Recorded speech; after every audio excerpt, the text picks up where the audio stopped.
Welcome to food fest kitchen. இன்னைக்கு நம்ம சேனல்ல மட்டன் பர்கர் எப்படி செய்யறதுன்னு பார்க்க போறோம். இது நிறைய பேர் எங்கள் வீடியோஸை பார்க்குறீங்க, வியூஸ் நல்லா போகுது.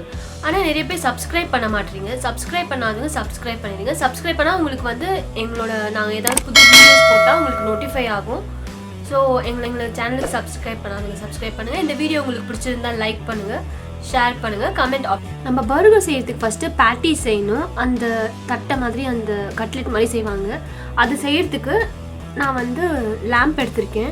இதை வந்து நல்லா கழுவி அரைச்சி வச்சுருக்கேன். கறியை பூண்டை வந்து துருவி வச்சுருக்கேன், இஞ்சும் துருவி வச்சுருக்கேன். இது pepper powder, garam masala, Kashmiri chilli powder, onions, இது வந்து சால்ட், இது வந்து வெங்காயத்தை வந்து நான் இதே பூண்டு துருவுற மாதிரி நல்லா துருவி வச்சுருக்கேன். துருவி உள்ளே இருக்க ஜூஸஸ் எல்லாம் புழிஞ்சு வச்சுருக்கேன். சீஸ், நான் சீஸ் ஸ்லைஸ் எடுத்திருக்கேன். Butter, mayonnaise, tomato sauce, burger bun எடுத்திருக்கேன். இதான் பர்கர் பன். நார்மல் பனுக்கும் பர்கர் பனுக்கும் என்ன வித்தியாசம்னா, நல்லா இது வந்து திக்காக இருக்கும். ஸோ நம்ம ஸ்லைஸ் பண்ணும்போது நல்லா அழகாக வரும். ஸோ